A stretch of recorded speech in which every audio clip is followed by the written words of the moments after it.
Hello, happy Friday. This is Sarah with Books, Crooks, and Hooks. And so far, I have only talked about books. And today I want to talk about the crooks part of my channel and my blog.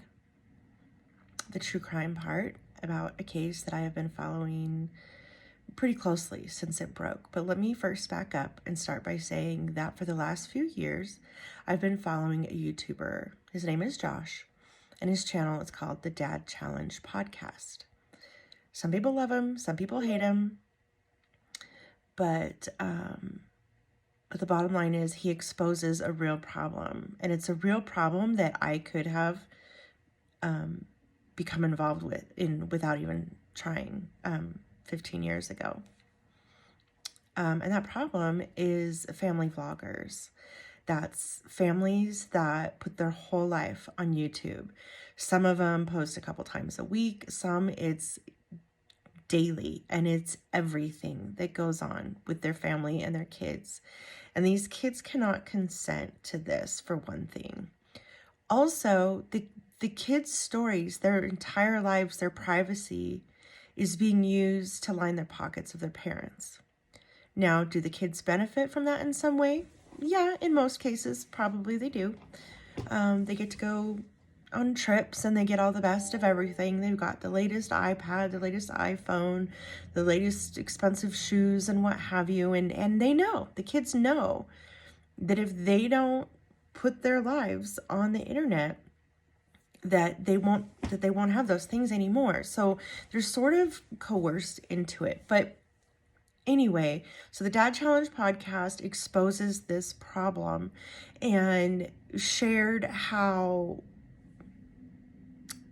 bad characters will create playlists of these family vlogs and they'll share them with each other.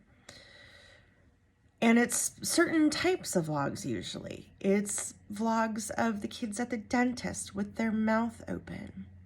It's videos where they're talking about young girls and their first menstrual cycle.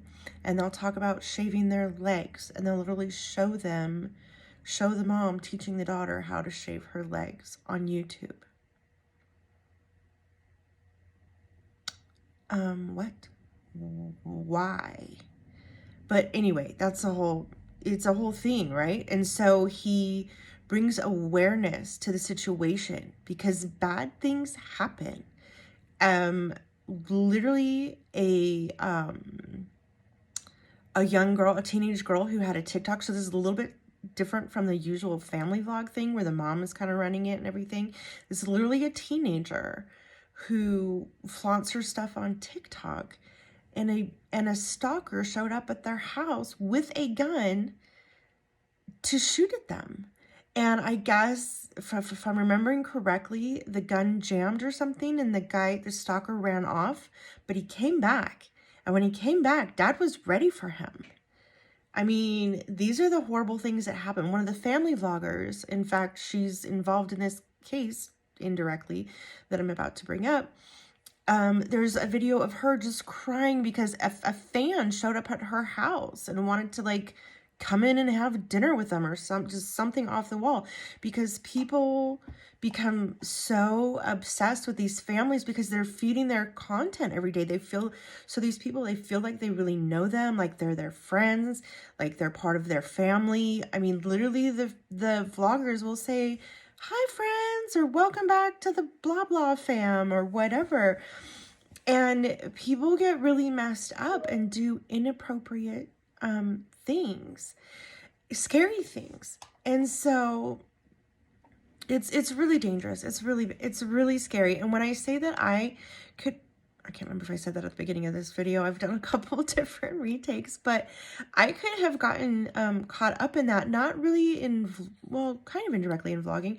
So when I was pregnant with my daughter, my family all lived far away. I had family in another state. I had family in other countries. And so I did kind of start a blog, just a regular blog and everything, and about, what was going on with our little family. I did have the sense to at least make it private so you could only view it if you had the link, I think, or I think I because it was a blog, it was on Blogger, but you can add photos and videos to that. So you can kind of put a vlog within the blog. But anyway, so I started it, but thankfully I never keep up with anything. As you can see, even from this channel, I've gone long spurts of time in between videos. I'm trying to make it more of a habit to get on here. And that's why, like, I'm on here right now. No makeup, you know, I'm just here on my phone chatting, trying to keep it, you know, just being real, talking like I talk. Because one thing I noticed when I've done some like practice videos is I talk differently, and I'm probably still doing it without thinking about it, but I just want to be real on here and not fake, not any kind of persona, but just keeping it real. So messy hair, don't care. In fact, my first TikTok, I literally used a filter because I didn't have makeup on.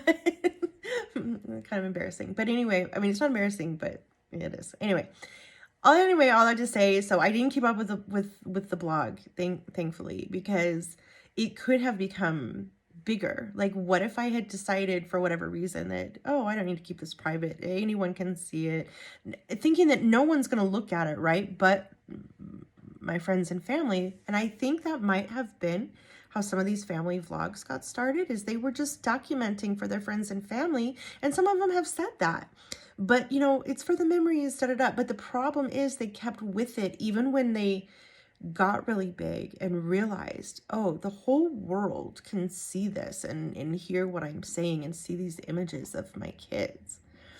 So anyway, so the Dad Challenge podcast, he has done videos on one particular family called 8 Passengers. And so it's a husband and wife and their 6 kids.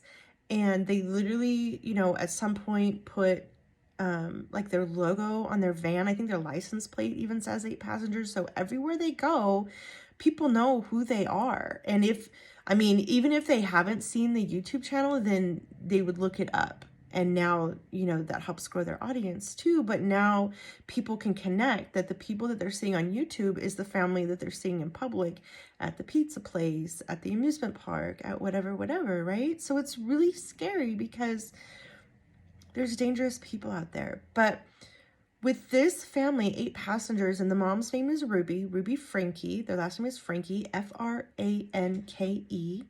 Some people pronounce it Frank, but I've mostly heard it Frankie, so that's how I pronounce it. But so Ruby's family vlog was a little different, a little more concerning than some, because Ruby and Kevin have some very unusual parenting techniques, if you will, and ways of disciplining their kids, involving withholding food from them. Like, you can't have breakfast until you get your chores done.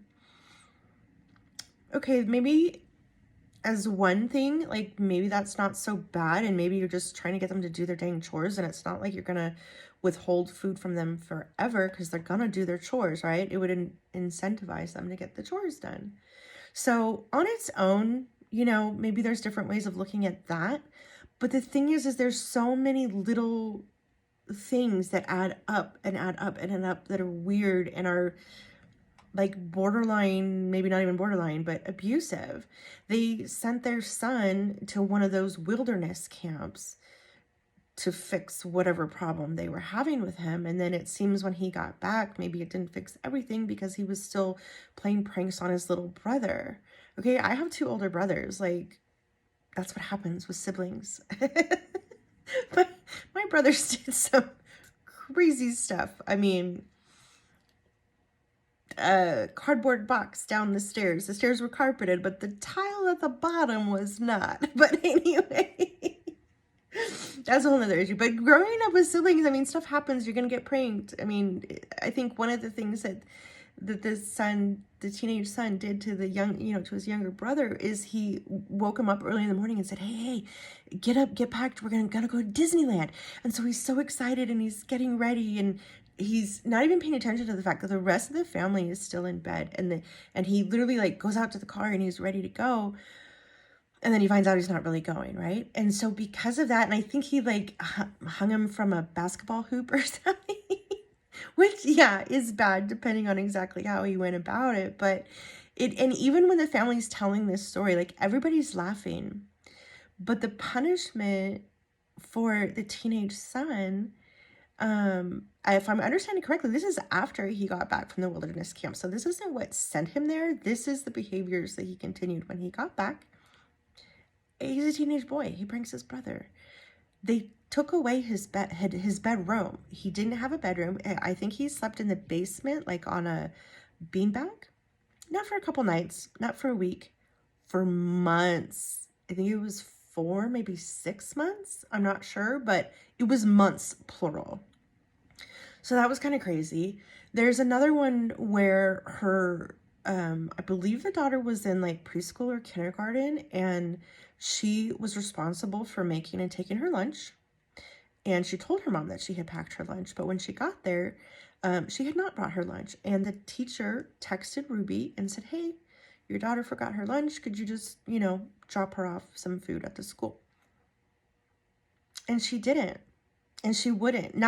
She specifically wouldn't. She wanted her 5-6-year-old daughter to feel the pain, to feel hungry, and feel the consequences of not packing her lunch, because then she would remember to bring her lunch going forward, because that's how a kindergartner brain works. So that was bad. So she literally, texted the teacher that, no, I will not be doing that. And then she's talking to the camera saying, yes, I know the teacher is uncomfortable and it would make her more comfortable for me to bring my daughter lunch, but I'm not going to, because she needs to learn the consequences of not bringing her lunch. So it's a lot of things adding. It's weird, right? They're just weird, all these weirdness things. And then the most bizarre, one of the most bizarre ones I saw is that same little girl, I guess, was cutting up things. And I don't know what she was cutting up, but that's what little girls do. They're very crafty, and you give them, if they've got scissors, they're going to experiment with them. In my house, it was a lot of doll hair, which I was a hairstylist, so that kind of checked out. But so the mom has a stuffed animal. Hang on, I'm going to get it. So let's pretend this is the stuffed animal. And she's saying, I'm going to cut off the head of your stuffed animal if you cut up one more thing. Now, to kids, a stuffy is like real. It's like a pet. It's their comfort item. And she's threatening to chop its head off. So, it was seriously disturbing. I mean, the kid's face, even though I've only seen it blurred out, like you can feel it through the camera. I don't know how to explain it, but you can feel how traumatized she is, right? So that's kind of the things that Josh talks about and highlights along the way through his, and he points out that, this video of her showing her daughter how to shave her legs is being watched by creeps online. And he shows the proof. He shows the analytics of it and how it's being shared by bad people. Now, some people think that that's not a problem, that that's not hurting anyone. Well, it is. I'm going to say, I know from experience, and leave it at that. It does. And not only that, but even if for a minute we could say it doesn't, of the millions and millions of creepazoids that are watching that, what percentage are so unhinged that they could find them. They could find the family and they could do something bad. They could take one of the kids. It's so scary. But anyway, turns out that the danger to these children is coming from inside the house, because on August 30th, a call was made, to the police department by a neighbor, not Ruby's neighbor, but the neighbor of a friend of hers. Mind you, this friend lives hours away. So the friend's neighbor calls 911 because this kid is at his doorstep. He is malnourished. He has bindings on his wrists and his feet. And he's came over looking for food and water. So the cops come and, assess the situation and determine that this kid needs immediate medical attention. And this is Ruby's son. This is one of the 8 passengers' children, malnourished and clearly abused. I mean, he has sores and stuff on his body. The man making the report is literally in tears, telling the 911 operator about the condition that this kid is in. And then come to find out that he thinks that his siblings were at that house too. So they go back to the house where the kid came from, and they do find one sibling there, and she's in the same condition as he is. And she is so distraught and so brainwashed that she doesn't want medical attention. The boy had even said that this was his fault. And I think it was a problem even getting him medical attention. I'm not 100% sure on that. So anyway, both kids get taken to the hospital. Now, what about the other kids? Where are they? Now, a couple of them, one of them is an adult, and she had moved out. She was out of the house and on her own. And one of them was living with the dad because the mom and dad had separated like over a year prior to all of this coming out. So the teenage son who had gone to the wilderness camp is living with the dad. And the oldest sister is out of the house. Now, she had actually tried over the years to get help for her siblings.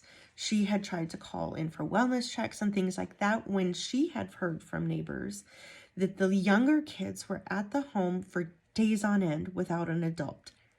Days on end. So she'd been trying to get them help for that. God, there's just so much to this, and I don't want to get things wrong. And I know that there's been some like mis-explanations of certain things, and we don't know 100% what happened. So this is just kind of going off of different YouTubers reporting, mainly the Dad Challenge podcast. Swoop is another YouTuber that I have followed her coverage of this case because her and her team are very detailed and they do a lot of research and things like that. But anyway, it's a lot. It's overwhelming. Literally, so long story, well, not long story short, but so the mom and her business partner both get arrested because it's her business partner, Jodi Hildebrandt, whose house hours away that the little kids were at. There's possibility that one of the kids was in like a safe or a safe room or something like that. The little boy didn't even know that his other siblings weren't at the house. Like, he didn't even know. He was so restrained, evidently, that he had no clue who was even in the house when he escaped.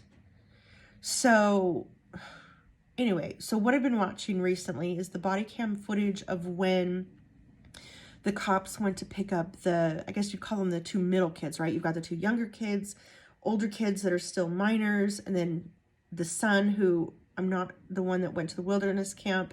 I'm not sure if he's 18 yet or not, but anyway, he's living with his dad, and then a grown daughter who's like 20 or 21. So the middle kids, they're trying to find the middle kids, and they go to their like after school program thing, and they say, oh, they got picked up by this lady, Pam. Pam is a friend of Ruby's, and she must, I know with after school programs, right, you have to list who can pick up the kids. So she must have been on the list, and Ruby called her and said, hey, we have a family emergency. Can you pick up these 2 kids and take them back to your house? So that's what this Pam lady did. She didn't ask any questions, apparently, or didn't get any details. She just picked them up and was hanging out with them. All she knew was there was a family emergency. So anyway, the cops find out that Pam had picked him up, and then they go to her house and they detain her, and she has supposedly no idea what's going on. All she knows is her friend asked her to pick up her kids for her, and she's like, she's just giving them the play-by-play of like what time the lady Ruby called her.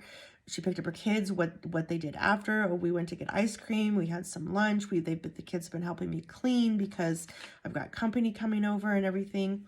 You know, just day-to-day stuff that they had done with those kids before.